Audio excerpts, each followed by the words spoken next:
Lee was on death row for another murder, but was also serving a separate life sentence for the second-degree murder of Geraldine Barr DeSoto, who was killed in Addis, but was a Simmsport native. The reaction to any death, it's tragic. Derrick Todd Lee, un recluso en el corredor de la muerte juzgado en Baton Rouge, Luisiana, murió de una enfermedad cardíaca en un hospital en 2016, en lugar de en la mesa de inyección letal como estipulaba su sentencia. De 1998 a 2003, asesinó brutalmente al menos a 7 mujeres sembrando el terror en Baton Rouge y Lafayette. Haciéndose pasar por un indigente que pedía ayuda, Lee se infiltró en los hogares más seguros convirtiéndolos en escenarios de pesadillas sangrientas. Mientras tanto, la policía estaba ocupada buscando a un hombre blanco inexistente, dejando a Lee, un hombre negro libre, para acechar a sus víctimas. Hoy reabrimos el expediente de este impactante caso, explorando el viaje de uno de los asesinos en serie más peligrosos de Estados Unidos, desde su primer crimen hasta los secretos que se llevó a la tumba. Debido a la naturaleza seria del contenido, se recomienda discreción al espectador. En una noche de julio de 2002, Diane Alexander escuchó un golpe en su puerta. Cuando abrió, vio a un hombre negro que decía ser indigente y pedía ayuda. Pero tan pronto como abrió la puerta, el hombre la atacó brutalmente. Milagrosamente, Diane sobrevivió. Es la única mujer que escapó de las garras de Derrick Todd Lee. Pero ¿por qué tuvo tanta suerte? Y cómo un pequeño detalle de este ataque se convirtió en la clave para resolver todo el caso. Recuerden el coche que vio el hijo de Diane. Se volverá extremadamente importante más adelante en esta historia. Y hay algo notable durante todo este tiempo. La policía realizó miles de pruebas de ADN a hombres blancos en la zona. Eran completamente ajenos a que el asesino que buscaban tenía un color de piel completamente diferente. Para comprender el mal que perpetró Derrick Todd Lee, necesitamos conocer a las mujeres a quienes arrebató la vida. Cada víctima tenía su propia vida, sus propios sueños, y seres queridos esperándola en casa. Geraldine DeSoto, de 21 años, era una joven llena de energía y sueños. El 14 de enero de 2002 se preparaba para una nueva vida. Al mismo tiempo, no muy lejos, Derrick Todd Lee planeaba su próximo ataque. Charlotte Murray Pace, de 22 años, era una estudiante de posgrado en la Universidad Estatal de Luisiana. Estaba escribiendo su tesis y tenía un futuro brillante por delante. Pero el 31 de mayo de 2002, su vida fue brutalmente truncada. Randy Mebruer, Gina Greenpam, Kina Moore, Trineisha Colomb y Carrie Yoder. Cada nombre representa una vida robada demasiado pronto. Y mientras las víctimas vivían sus últimos días, Lee perfeccionaba su método de asesinato cada vez más sofisticado.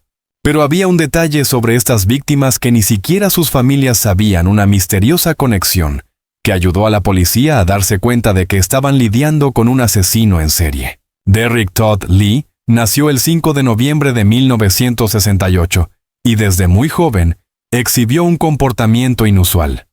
Antes de convertirse en asesino, Lee había sido arrestado por acechar mujeres y espiar en sus hogares privados. Esta fue una señal de alerta que muchos psicólogos criminales han reconocido. Según los psicólogos criminales, el acecho y el voyeurismo son a menudo los primeros pasos de desarrollo para los depredadores. Les permite estudiar a sus víctimas, comprender sus rutinas y planificar sus ataques en detalle. Cabe destacar que Lee tenía un coeficiente intelectual promedio de solo 65, una puntuación que está en el umbral de lo que se considera una discapacidad intelectual. Sin embargo, mostró una sorprendente sofisticación en la planificación y ejecución de sus crímenes. Esta es una paradoja que los expertos aún debaten. Hay 5 señales de advertencia que todos deben conocer sobre posibles depredadores: acecho repetido, observación de hogares privados, cambio constante de historias, falta de empatía y un historial de violencia contra las mujeres. Lee exhibió todas estas señales. Lo que hizo a Lee particularmente peligroso fue su modus operandi en constante cambio. No seguía un patrón fijo, lo que hizo que la policía tardara mucho tiempo en darse cuenta de que estaban lidiando con un asesino en serie. Sin embargo, hubo características comunes que aparecieron en la mayoría de los casos. Lee siempre se llevaba el teléfono celular de la víctima. Esta era una forma de evitar que pidieran ayuda y también una estrategia para evitar ser rastreado. Otro punto notable es que no había señales de entrada forzada en las escenas, lo que indica que Lee era muy hábil para lograr que sus víctimas abrieran voluntariamente la puerta.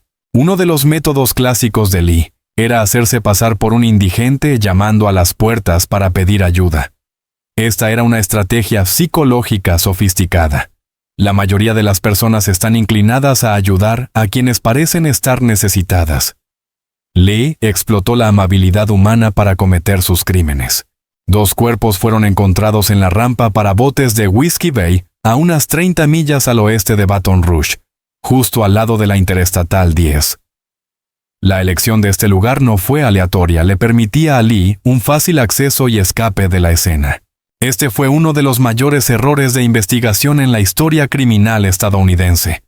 Basado en un perfil criminal inexacto del FBI y testimonios de testigos engañosos, la policía creyó que el asesino era un hombre blanco. Realizaron miles de pruebas de ADN a hombres blancos en el área, mientras que el verdadero asesino, un hombre negro, seguía en libertad. La investigación había llegado a un callejón sin salida. No había pistas ni sospechosos. Desesperados, la policía decidió buscar ayuda de DNA Print Genomics, una compañía especializada en análisis de ADN, para determinar la ascendencia racial. Los resultados del análisis cambiaron completamente la dirección de la investigación. DNA Print Genomics determinó que el sospechoso tenía un 85% de genes africanos. Este fue un punto de inflexión importante. Por primera vez la policía supo que estaban buscando a un hombre negro. Un análisis más detallado del ADN encontrado debajo de las uñas de Geraldine DeSoto llevó a la identificación de Lee como el principal sospechoso en el asesinato de la joven de 21 años en Addis, Luisiana. El 9 de julio de 2002, Lee irrumpió en la casa de Diane Alexander en la parroquia de St. Martin. La golpeó brutalmente e intentó violarla. Pero Diane Alexander tuvo la suerte de convertirse en la única superviviente de Derrick Todd Lee. Lo que salvó a Diane fue que su hijo entró en la casa justo cuando Lee estaba cometiendo el crimen. Lee entró en pánico y huyó por la puerta trasera. El hijo de Diane lo persiguió y logró obtener una descripción del coche. Este es el mismo coche que mencioné al principio de esta historia. Diane pudo proporcionar una descripción detallada de la apariencia de Lee. El 22 de mayo de 2003 trabajó con un dibujante forense para crear un retrato robot del sospechoso. Combinado con la evidencia de ADN de las víctimas fallecidas, el perfil psicológico creado por Mary Ellen O'Toole y el dibujo basado en la descripción de Alexander, la policía decidió divulgar la información al público.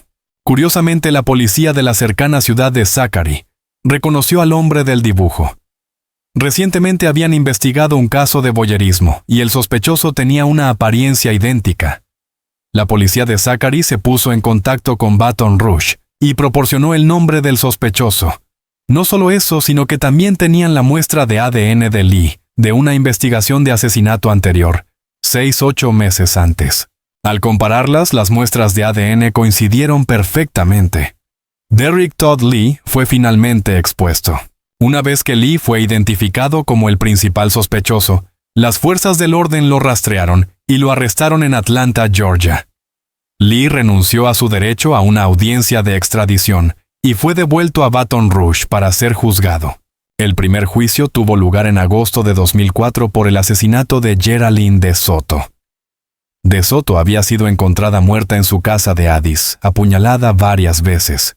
Inicialmente el esposo de DeSoto fue el principal sospechoso, pero a medida que avanzaba la investigación, la evidencia de ADN señaló a Lee como el verdadero culpable, aunque Lee era elegible para ser acusado de asesinato.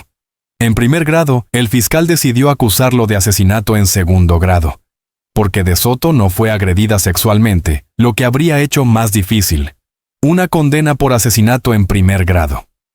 Lee fue declarado culpable por el jurado y sentenciado a cadena perpetua sin posibilidad de libertad condicional. Hubo cierto debate sobre si Derrick Lee era competente para ser juzgado. En las evaluaciones psiquiátricas, obtuvo una puntuación de CI promedio de 65, en varias pruebas estandarizadas. Una puntuación inferior a 69 se considera el umbral para la discapacidad intelectual. Sin embargo, Lee fue considerado competente para ser juzgado a pesar de su bajo CI. Esta fue una decisión controvertida, ya que muchos argumentaron que con un CI así, Lee podría no comprender completamente los procedimientos legales a los que se sometía. La paradoja es que a pesar de su bajo CI, Lee demostró un considerable nivel de sofisticación en la ejecución de sus crímenes.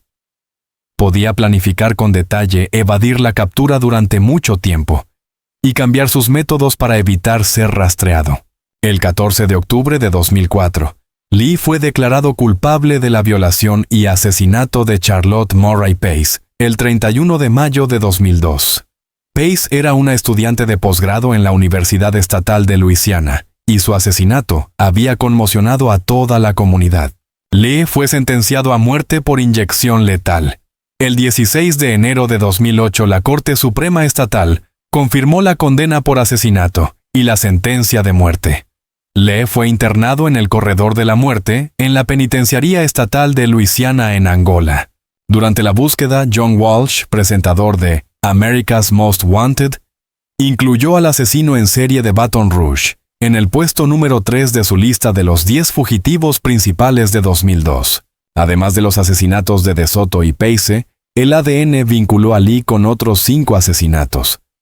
Fueron Randy Mebruer, Gina Green-Pam, Kinamore, Trinacia Colomb y Carrie Yoder, todas asesinadas entre 1998 y 2003. La prensa sugirió que Lee podría ser responsable de otros asesinatos sin resolver en el área, pero la policía carecía de la evidencia de ADN para probar estas conexiones. Después del arresto de Lee, se descubrió que otro asesino en serie, Sean Vincent Gillis, también estaba activo en el área de Baton Rouge al mismo tiempo que Lee. Esto complicó aún más la investigación y explicó por qué hubo muchos asesinatos que no pudieron atribuirse a Lee. A principios de 2003, comenzó a circular una leyenda urbana de que Lee estaba usando una grabación de un bebé llorando para atraer a las víctimas a abrir sus puertas. El Departamento de Policía de Baton Rouge negó rápidamente que esta información hubiera sido originada en su oficina. Alimentando este rumor estuvieron los episodios de la tercera temporada de la serie de televisión Mentes Criminales, titulados Niños de la Oscuridad y Tabula Rasa. Lee y el rumor del bebé llorando se mencionaron en ambos episodios. Snopes, el sitio web de verificación de hechos, informó sobre esta leyenda urbana y confirmó que era solo un rumor sin fundamento. Sin embargo, el rumor se había extendido tanto que muchas personas lo creyeron cierto. Lee pasó sus últimos años en el Corredor de la Muerte en Angola. Presentó múltiples apelaciones, pero no tuvo éxito. Durante este tiempo escribió muchas cartas, algunas de las cuales pueden haber sido confesiones de otros crímenes. Sin embargo, los investigadores enfrentaron un desafío para determinar la exactitud de estas confesiones. Con su bajo CI y la posible influencia de otros factores, determinar si Lee decía la verdad se volvió extremadamente difícil. El 21 de noviembre de 2018, el hijo de Lee, Dedrick, entonces de 19 años, fue arrestado por homicidio negligente por disparar y matar accidentalmente a Valentine Brooks, de 16 años, en Jackson, Luisiana. El tiroteo había ocurrido 8 días antes en la casa de Lee. En junio de 2019, Dedrick fue condenado por homicidio negligente cómplice de intento de robo y obstrucción de la justicia. Fue puesto en libertad 2 meses después, en agosto, porque la mayor parte de su sentencia original había sido suspendida. Esto ilustra cómo el ciclo de violencia puede transmitirse de una generación a otra, incluso sin contacto directo entre padre e hijo. El 21 de enero de 2016, después de años en el Corredor de la Muerte, Derrick Todd Lee murió de una enfermedad cardíaca en un hospital de Luisiana. Había sido trasladado allí para recibir tratamiento desde la Penitenciaría Estatal de Luisiana, donde esperaba su ejecución. En las últimas 24 horas de su vida, Lee pasó sus momentos finales en silencio. a diferencia de muchos reclusos en el corredor de la muerte, no tuvo la oportunidad de dar una última declaración o disfrutar de una última comida de su elección, ya que murió por causas naturales. La muerte de Lee trajo una sensación de alivio a las familias de sus víctimas. Aunque no pudieron presenciar la ejecución como deseaban su fallecimiento, marcó el fin de un capítulo oscuro en su historia. La reacción de la comunidad ante la muerte de Lee fue variada. Algunos sintieron que se había hecho justicia, mientras que otros lamentaron que no tuviera que enfrentar la pena de muerte como había sido sentenciado. Hoy, el caso de Derrick Todd Lee todavía es recordado como uno de los casos de asesinos en serie más impactantes de Luisiana. Los errores cometidos durante la investigación llevaron a cambios en la forma en que la policía aborda casos similares. El uso del análisis de ADN para determinar la ascendencia racial se ha convertido en una herramienta estándar en las investigaciones criminales. Sin embargo, este caso también destacó los sesgos que pueden afectar el proceso de investigación. Las familias de las víctimas continúan con sus vidas, pero las heridas que infligió Lee nunca sanarán por completo. Se han convertido en firmes defensores de las víctimas de crímenes violentos y han trabajado para garantizar que tales tragedias no les sucedan a otras familias. Diane Alexander, la única superviviente, se ha convertido en un símbolo de resiliencia y esperanza. Aunque sufrió un brutal ataque, encontró la fuerza para seguir adelante con su vida y ayudar a otros en situaciones similares. Este caso también llevó a mejoras en los sistemas de apoyo a las víctimas y a una mayor capacitación para los agentes del orden sobre cómo manejar casos de agresión sexual y asesinatos en serie. La historia de Derrick Todd Lee es un recordatorio de la brutalidad que los humanos pueden infligir unos a otros, pero también es un testimonio de la resiliencia de los supervivientes y la determinación de quienes buscan justicia.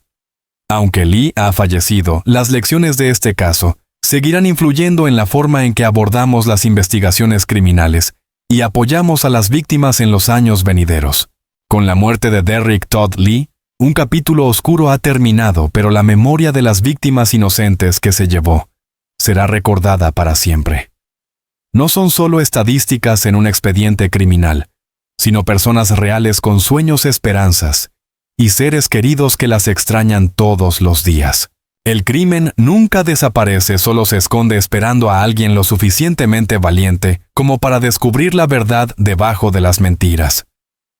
¿Qué crees que pasó realmente en este caso? Deja un comentario a continuación y comparte tu perspectiva. A veces la información más aguda proviene del observador más silencioso. Si encontraste este video que invita a la reflexión, no olvides darle me gusta, suscribirte y activar la campana de notificaciones para no perderte el próximo caso, donde cada pequeño detalle podría cambiarlo todo.